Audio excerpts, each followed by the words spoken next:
Hello, hello, hello, everybody. It's Susie McMahon for a impromptu evening with our group expert and poet and friend, Melissa St. Clair. Hi, Melissa. How are you doing tonight? I am doing well, and I'm so happy to be here. Thank you. You're so welcome. I just wanted to let everybody know that Melissa and I were originally scheduled to try to do a chat on Fireside, which is a new audio app, but they're not quite ready for the entire technology world.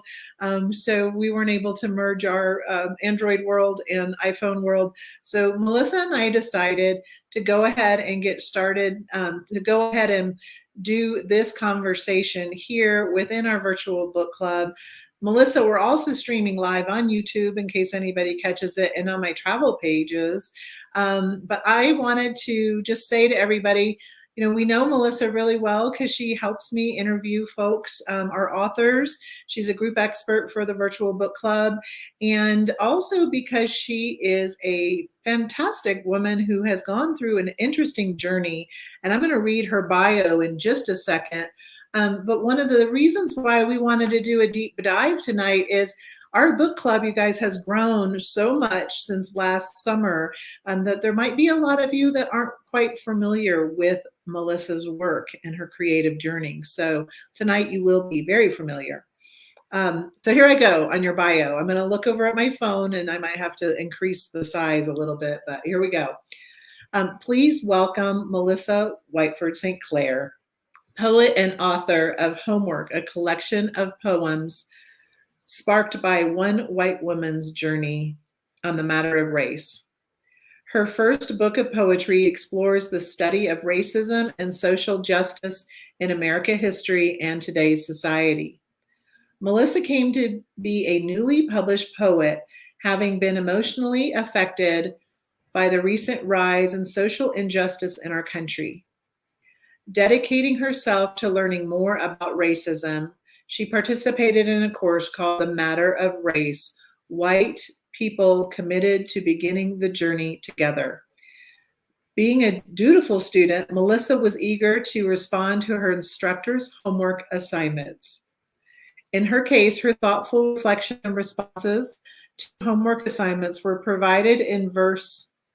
Let me make sure I'm not missing something here. Verse as she grappled with the difficult issue of racism and injustice in our society. Following the course, others encouraged her to publish her impactful poetry readings and open mic events in the Southeast. Today, we'll have the pleasure of having her poetry shared with us. Beyond writing poetry, Melissa is an entrepreneur, a certified virtual expert, and owner of Paper Chaser Biz LLC, where she helps busy women solopreneurs free their time by providing professional virtual administration. Let's welcome Melissa Whiteford St. Clair. Hi, Melissa. Hello. Thank you so much. Thank you so much too. And I pointed to myself because I don't know if y'all know, but Melissa's the powerhouse behind our graphic images, and she helped me significantly preparing everything for the first annual Lowcountry Literary and Leisure Getaway. So I'm indebted to you, Melissa. I'm going to hop on Facebook to make sure we're streaming everywhere. In the meantime, can you start right off with either a reading for us, some poetry, or whatever else you'd like to say just to get started? Sure. So, how about if I start off with a poetry reading, a little bit of spoken word for this evening? So, through the course on the matter of race, one of the questions posed early on was, what does being white mean to me? So, this poem is titled Being White Means to Me. Bearing a color I did not see. Living a life of white privilege. My school years were spent deciding whether to go or not to go to college. As a young adult, I hung out with a group of mixed races. I did not realize as we grew up, our lives were influenced by systems of varying paces. As a military, we mingled with a mixing bowl. Little did I know the continued damage of years of injustice was taking a toll. Witnessing a video of the murder by an officer in blue of George Floyd, once I was awakened, I could no longer avoid. Ignorance is bliss. I am leaning in, learning all I can about systemic racism and how I can impact social justice.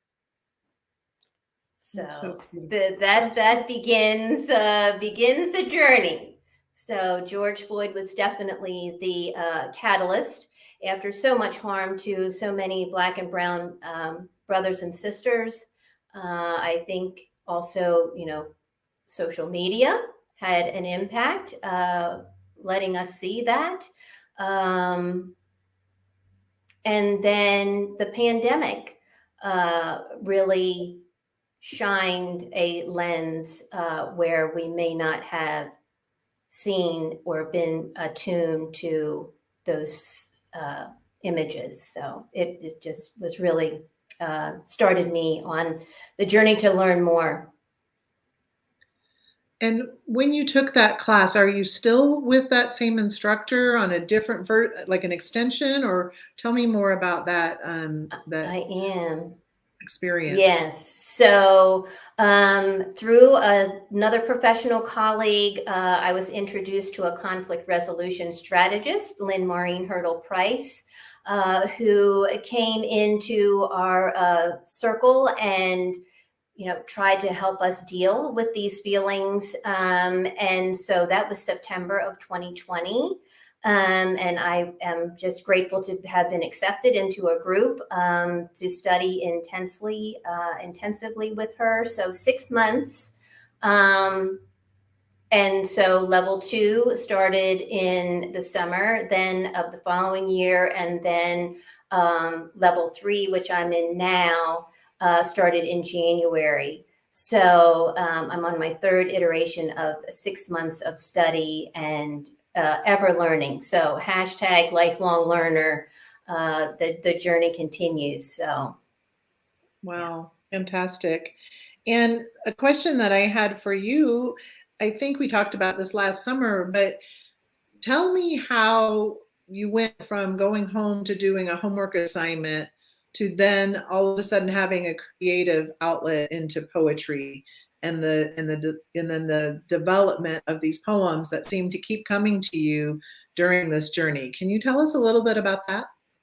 Great question. Yes. So when I had the course and then had these assignments and we had discussions and to think about these things that we didn't know or were learning again, I could not sit down and write paragraphs to answer the questions. Poetry immediately became a processing mechanism to flow these thoughts out. And it was a surprise. It was something I did as a young girl. I'm an only child. So way back, writing poetry about those things that, you don't have a sibling maybe to talk about, but nothing for decades. And then from out of somewhere, the poems started to flow. And after that first 6 months, I thought, I wonder if it will continue. And it has, and it has flowed over into other areas, processing other things. And this is the perfect time to be talking about all this because April is National Poetry Month. So it's brilliant. I know. Happy National Poetry Month. Are you doing any poetry challenges right now? I mean, for anybody that's watching, that's always wanted to dabble in poetry, do you have any suggestions or recommendations? I know that's more than one question. But, Yes, no, yeah. that's great. I am. So I recently took a 1-hour workshop at my local library, and it was just so beneficial. And from there, I learned that the library was having like a 30-day poetry challenge, which I jumped in on, and they provided 30 prompters. But I bet that if your local library isn't offering something like that, you could just Google like a poetry challenge or poetry prompters. And it doesn't have to be complicated. There's more than one form of poetry. I tend to lean more toward, I guess, a free form of poetry. But I have been like scratching the surface again on haiku. And the library also in the past had another little challenge to write a 2-sentence science fiction story. And that was a head scratcher, but I did that and I also made it rhyme. So somehow I just can't help myself. Wow, that is great. So, and does the poetry come to you in a beat, or is it just words and then you figure out what, like, tell me about how you sit down and write a poem. That is another great question. So, just I in my processing subconsciously, they typically wake me up early in the morning. So I keep a journal by the bedside, and I will write down what I can. Oftentimes, as you said, it's just a word or two, or maybe a sentence or two. But if it is really flowing, then I have to get myself up and tippy toe around in the dark and just let it come out. I tend to like to handwrite, and I feel like I'm channeling maybe Pat Conroy in that way of handwriting, before it gets typed out. But then to really put it together, getting on the computer and typing it out. So, yeah. It's wonderful. I have a telephone ringing in the background. Oh, So I was trying to keep all that from being so loud, but I'll try to speak over it. So that's really neat. I really like to handwrite in my journal every day. And I do it more as a gratitude process after prayer and meditation in the morning. But I find that there's something therapeutic about actually just writing in cursive, that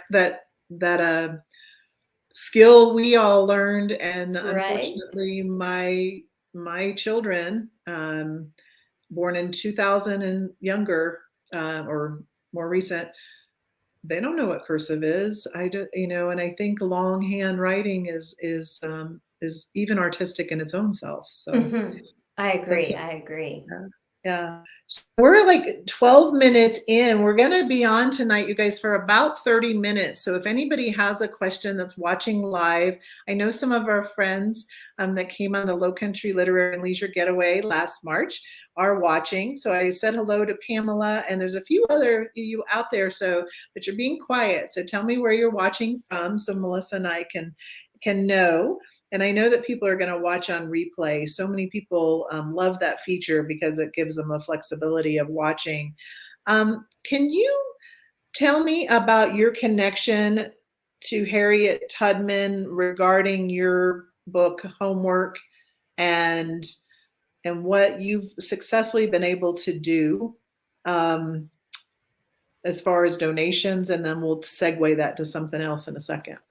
Awesome. Yes. So Harriet Tubman became my beacon for this journey. She is from the great state of Maryland, not so great at that time in its practices, but I feel some spirit from her, being from the same home state, and just her heroic flight to freedom. And overcoming what she had to overcome at being injured as a child. So there's that. So being rooted in the state of Maryland, and being stationed in Beaufort, South Carolina with my Marine Corps husband at Parris Island, being able to live in Beaufort, and walk in the same streets that she walked in because she spent time in Beaufort, South Carolina, especially leading up to the Combahee River raid. And I just loved being able to be so close to the Combahee River and take a drive there and just look out at the water and the reeds and just reflect and contemplate. So those are two connections along those roadways. So. And haven't you donated a portion of your sales of your poetry book Yes, to the monument? I have, yes, from the onset, my idea was to donate a portion of the proceeds of book sales for the Harriet Tubman Monument that is being planted in Beaufort, South Carolina. So I have been, thank you for your book purchases, everybody out there. I have been able to send 2 contributions off to that fundraiser. And it's very exciting. So let's get to the next part. Exactly. Well, first I wanted you to hold up, and you might have to zoom to the back of your room. I was hoping that you could show us a copy, because my copies are down in South Carolina. They're not with me. Can you hold up a copy of your book homework? Oh man, you have one handy. I Amazing. do. I read from it, so I had it very handy. I know, I'm joking with you. So again, where is the best place to purchase homework? So it is available on Amazon on Kindle and paperback, or I have a dedicated webpage on my website, and I can drop that link in the comments later. But paperchaserbiz.com/homework. There's a story about the Harriet Tubman Monument donation. You can purchase from me if you would like an inscribed or personalized copy. But there's more about the story on that page. So, yeah. And I just want to let you know that Pamela and Megan are watching from their home in Columbia, Missouri, and they both appreciate the information you just provided about the monument. So I'm going to segue real quick, and then we're going to go back to you reading some more poetry. You guys, Melissa was not just a guest on the Lowcountry Literary and Leisure Getaway. She helped me promote it. She helped me plan it. She was a featured author.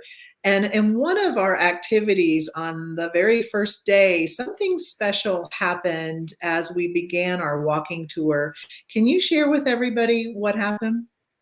Absolutely. So Harriet Tubman is such an influence on my journey, and I was very intentional about publishing my book on Harriet Tubman Day, which is March 10th, which started off the Lowcountry Literary and Leisure Getaway. And lo and behold, the Tabernacle Baptist Church was doing a wreath laying to honor Harriet Tubman 200 years for Harriet Tubman Day on March 10th.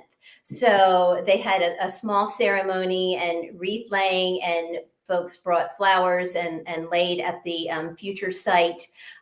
So it was just marvelous to be able to be present for that formal ceremony. And can you remind me the name of the pastor? Is it Pastor Hodges? Am I being correct? Hodges, yes, Pastor Hodges, yes. Tell us a little bit about what you know of him and the incredible work he's doing in the Beaufort area. If I caught you on that question, I'm sorry, but I just am curious myself. Oh my goodness. So he is a historian. He is carrying the stories of Harriet Tubman's presence, of Robert Smalls, and who we know and love through Rebecca Dwight Ruff's book, Trouble the Water, that was featured on the Susie McMahon Virtual Book Club and at its inception.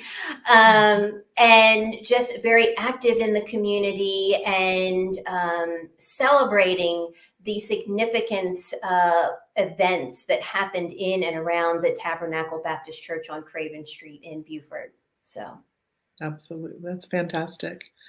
So you said that you've been working this as your poetry challenge, and you have something new you would like to share. Is that right? I do. So as part of the poetry challenge, one of the words, the writing prompt was inkling.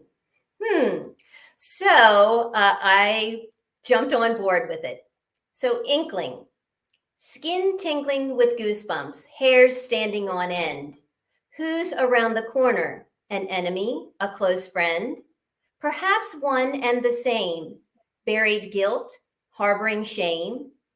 Skin tingling with goosebumps, hairs standing on end. What's around the corner? A new beginning, a bitter end. Looking down, looking up, empty glass, full cup. Where will we be when we see a beloved community, or will it remain only a dream, an inkling? Wow. Melissa, that I'm getting chills. Oh, thank you. Thank you. That was so beautiful. Um, yeah, you're definitely talented in this poetry world. I would be like the cat in the hat and, You and would be stuff like. surprised. You would be surprised. And like with anything, practice, practice, practice, and, polishing and honing and refining those Mhm. skills. Again, the poetry workshop that I took in just an hour made a huge, impact. And, keeping it fun with the challenge, and, trying not to think about it too long and hard, just letting it flow. Yeah. Wonderful. And a friend of yours and mine, and thank you for taking over the reins of the virtual book club.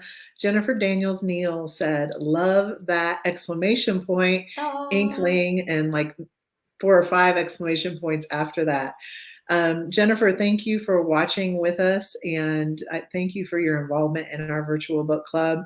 It means so much to me that one of the neat things about our membership is the authors that we've featured in the past are still active in our virtual book club, and we keep paying it forward, introducing someone else, and then it just keeps growing and growing.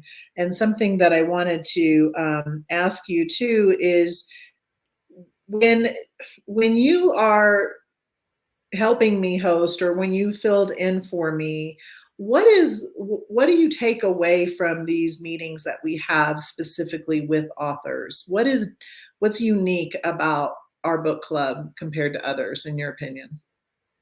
wow. Well, I think the icing on the cake is being able to directly communicate with the author.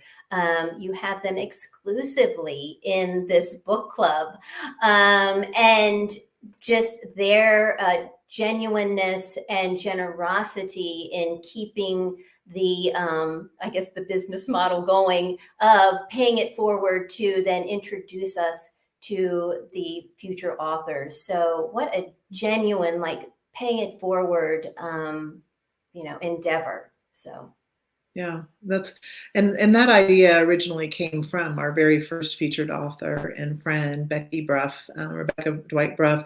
I remember when we first started in April of 2020, and I had won the talk with her, and I'm like, well, why don't I just start a private group on Facebook? Because I didn't want it public in the sense that, and you don't want trolls, right? You want it to be an intimate experience. And when she said to me, what are you going to do next?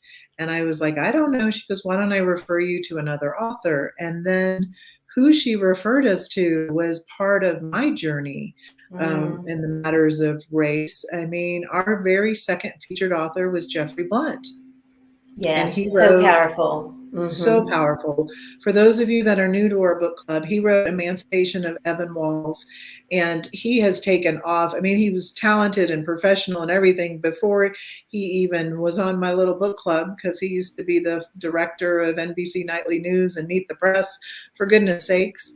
And now I watch him, follow him, and the conversations he's having within the African American, and I don't know which way to say anymore. I'm going to say it straight up. Is it PI, politically correct, to be, say, African American, or are we switching to black, brown, and white? I don't know the answer to that. Do you? I feel like probably all of the above is appropriate. Yeah. Okay. Okay. And the reason I bring that up is, I spent January through May of last year on a different app called Clubhouse. And I was inspired shortly after January 6th endeavors to hop into a room that was called What Black People Want White People to Know? And I was one of the few Caucasian individuals that came in the room and asked a few questions, and woo, it was a learning experience.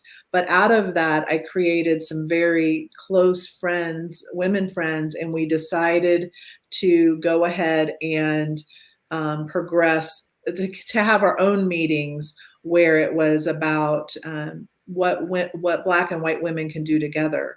And I think you came into some of those rooms. Did you go on I Clubhouse or? did. I know at least once. Yeah. Yes. So yeah. And Yeah. so I learned a lot about how difficult everything is for both races, and those of us that are going through the eye-opening experience of what has happened. And you've used a creative mechanism. I tried to use just a listening time to learn. And I love what your poem said just a little while ago about when will our community, come together truly as one. Jokingly, but seriously, I said something about trolls, and we have one on YouTube. You can excuse yourself anytime, sir.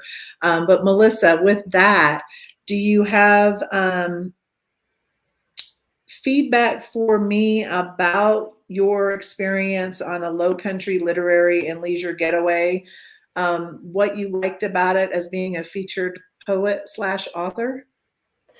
Wow. So coming from the pandemic situation where people were not together in person, this was just such a powerful personal and professional experience to come together and meet the authors from the virtual book club, and importantly, the members that you're interacting with in the virtual book club. Just so rewarding to be able to be in each other's presence and have discussions, and talk to like-minded people, book-minded people, and just the full itinerary that you mapped out around The Water is Wide, which was my first and my favorite so far. Pat Conroy Reed, just not missing any detail.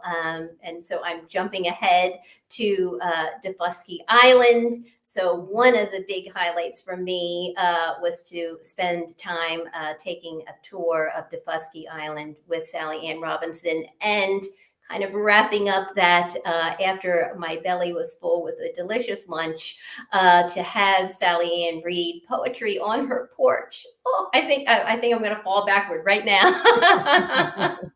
So that was just special things. I think I posted special things happened under the Spanish moss for in the literary and leisure getaway. So it was magical for me. Yeah, I think that was a highlight for a lot of people that attended. For me as a guide, I love that day as well because I was able to participate in everything. I didn't have to drive the ferry boat.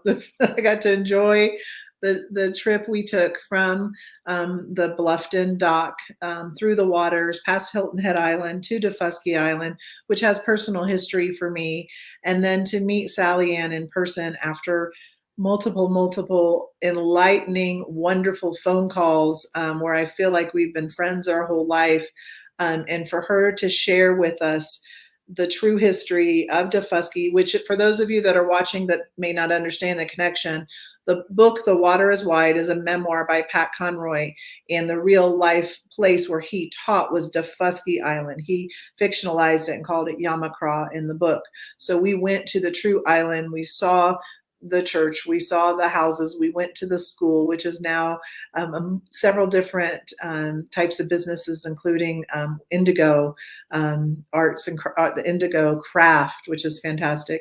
And then we were able to go to Sally Ann's home in her yard and have a catered lunch with her, and it was just delightful.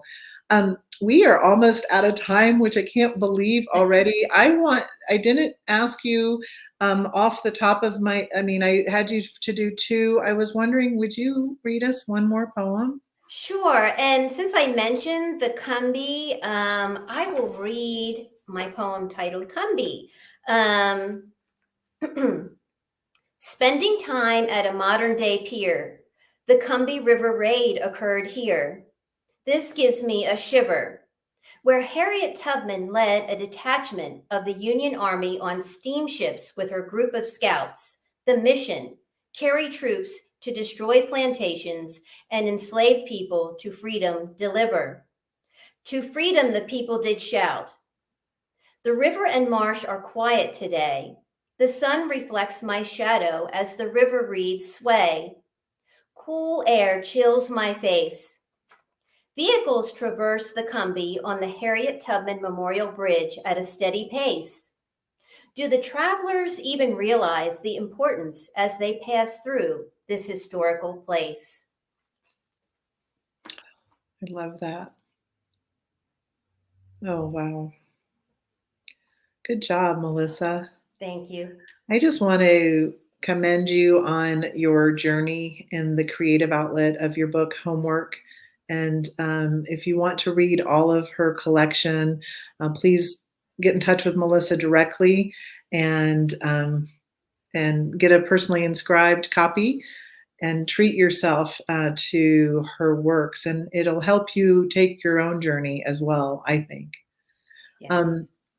In closing, Jennifer Daniels says, yes, exclamation point. So, yes, that's just fun. I wanted to take a couple of seconds, if I could, just to do some quick virtual book club business. You're used to that with me. Is that okay? Absolutely. All righty. And Pamela Weeks Woolbright said, great evening. I agree. Oh, thank you so much. That's marvelous. So, everybody, we are currently reading The Widow of the South by Robert Hicks. For those of you that may or may not know, Pamela Terry, the author of The Sweet Taste of Muscadines, which we featured in December, we spoke with her in January of 2022, and she introduced us to Robert Hicks. Sadly, Robert passed away in February. I found out in March. And in honor of him, of course, we're reading his novel. I'll be honest with you, I'm in between reading it and listening to it. And I'm almost done and I don't want it to finish. And I think that when we find a book like that, there's something, it's not just a book. It's not just a novel. There's more to it. And there's more to Robert Hicks than being a novelist. His ability to influence an area called Carnton that the home that's based in this book, what he has done to bring people to the town of Franklin, and the subsequent novels that he's written is absolutely amazing. So I bring all this up with the fact that next Thursday night, a week from tomorrow, Robert Hicks' literary agent from New York City is going to meet with us live to talk about Robert and his works. And I would love for you guys to send me some questions. And again, it's not for Robert, but maybe about Robert that we can ask his agent. And please email them to me at Susie, SUSIE, at travelbysusie.com. And then to segue on that, if you haven't seen it, talk about intuitive inspiration, wake up in the middle of the night and you have to do it. I've put together a literary and leisure getaway all around this book that's coming up this September. And if you want information about it, let me know. I will keep posting it in the virtual book club, but it's a chance for us to travel to Franklin, to stay right outside of Nashville, Tennessee, to visit Carnton, to do the enslaved history tour of Carnton, which encapsulates the house, everything involved in the outcrop buildings, the slave dwellings, and also the cemetery, the private cemetery that you read about in this. So if y'all want more information about that, let me know. Then, because I wasn't quite sure what we were going to be able to do about that book, I was like, I want to share the month with someone. And I was so inspired by Donette Dunaway Lee, which I don't know if she's watching tonight, but she'll definitely watch the replay. She wrote this adorable memoir called Hither and Yon. And also, just to let you know, she has written a nice blog, just like Melissa did, about the Lowcountry and Literary Leisure Getaway, and we'll be publishing that soon. But I just want you to see how adorable her illustrations are throughout this travel memoir. And there is another creative outlet. Melissa does poetry, and Donette does her illustrations. I just want to pull up another one really quick. So Donette is going to, so Devil's Tower, and then it's just so hard to figure out how to hold this book. I'm sorry. So Devil's Tower, and then Thor's Hammer and Bryce Canyon out here in the West with me right now where I am. So on May 10th at 7 p.m., I will be meeting with Donette, and we will be talking not just about her memoir, but about how she was so inspired to continue to learn in your older years. And I talked to her a lot about the fact that I have empty nest syndrome coming right down the pike. I mean, as of May 17th, not everyone's going to be gone. They'll come and go, but how you can always reinvent yourself. And, you know, Melissa, here you are, a poet. Here I am interviewing authors along with doing travel. And I just look forward to our conversation on May 10th. With that, Melissa, I want you to have the closing comments. I want to thank you for meeting with us and doing a deep dive with us in your journey of your poetry. But what would you like? How would you like to end? You've got the last word tonight. Thank you for coming. Well, thank you so much. The whole idea behind then sharing this very vulnerable space and this very, intimate work of poetry is to share and have conversations and just keep learning. But I would like to mention just 5 people in the book dedication that were 5 persons enslaved by my ancestors: Jane, Dinah, Jess, Jean, and Jack. But I'll just close with that. So thank you. Thank you, Melissa. Thanks, everybody, for watching. What a wonderful evening. Good night.